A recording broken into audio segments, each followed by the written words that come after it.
Alam mo mga boss, patuloy ko lang yung opinion ko kapon. Di, ano raw opinion natin sa mga mahirap na nilipat. Binigyan na ng location, tapos bumalik sa squatter.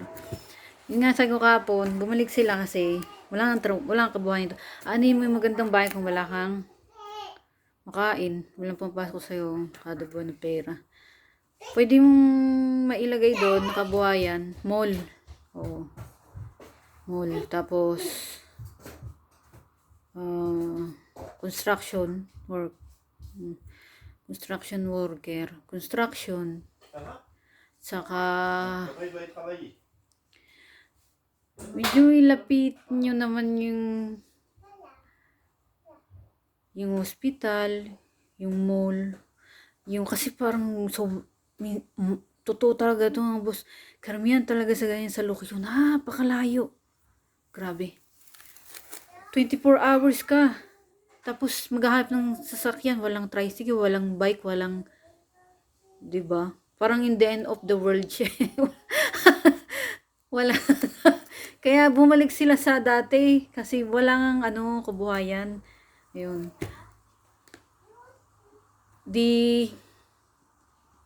Yun yung isang pwedeng maging work doon.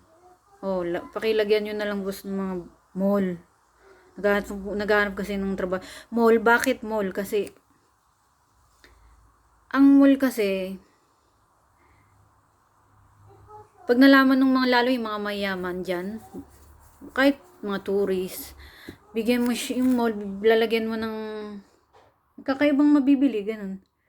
May a-add nila yan eh, tapos makakalat yan. Uy, punta tayo sa ganyan. Halimbawa, bagong bukas na mall, ganito, ganyan.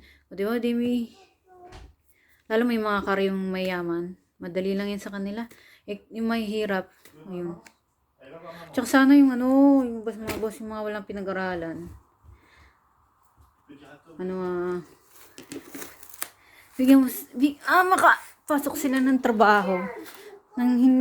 Kasi wala silang diploma eh. Mahirap eh. Sana medyo gaanan nyo yung buhay nila. Kaya ako pagka kumita, di ko kayo pinapasa, di ko rin alam yung wakas ko eh. Plano ko nga, wala nang grado doon. Sayaw naman yun, tsaka kanta.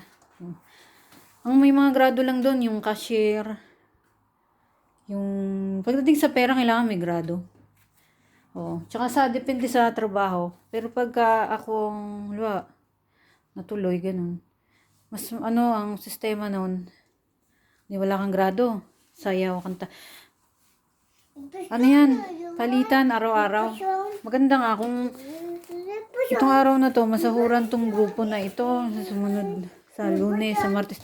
Pagka hindi ganun, kahit buwanan, basta may sahod sila, paiba-iba yun. Kaya, ganun. Yung sistema ko pa lang yun. Wala pa siya sa actual kasi hindi pa ako kumikita ng malaki. Dati na, ko na yan. Yung nga, 2 beses akong kinupal ng mga kapwa ko Pinoy dyan. Pagbigay ko ng tutulong daw sila. Pagbigay ko ng pera. Diyos ko, pera lang pala. Di ko na nahanap. Niligaw pa ako. Niligaw kami. Di na nahiya sa asawa ko. Diyos ko.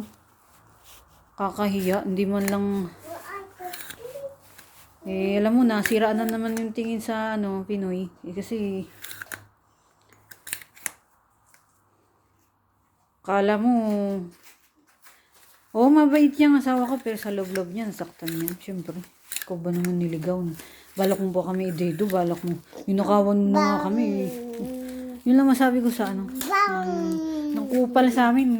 Ang dami kasi kupal dyan mga boss eh. Kaya yan, naudlot. Naudlot yung plano. Kasi pangatlong beses na to, magta-try ako ulit.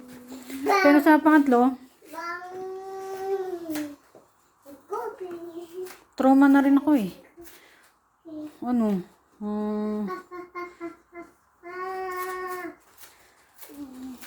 Ingat, ganun. Basta update ko naman kayo,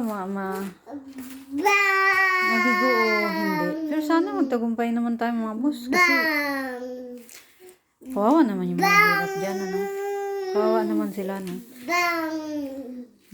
Alam mo ba, maganda rin pag nagtagumpay ako kasi kasi mabawasan yung crime dyan, mabawasan yung nakawan, mababawasan yung scam, mababawasan lahat. Ganun. Yun din yung target ko. Kayo mga boss, baka may wala man lang nagko-comment sa akin kahit sa YouTube tsaka sa ano. May nang babash minsan pero wala yun. Ayun, baka gusto nyo comment sa ano. Di ba pag, yun nga, balik tayo sa squatter, nilagay sa location. Yun, isa sa mga ko, suggest lang, opinion, mall, lagyan nila. So, yung sobrang layo sa para mabubuhay naman sila. Yun. Tapos, yung grado, mamimili sila, pero yung mga walang grado talaga, ilagay na lang sana nila sa bigyan pa rin sana nila ng worth. Tapos, construction, may kumpanyang ganyan eh. Siya, may ganyan eh, kumpanya, malaki.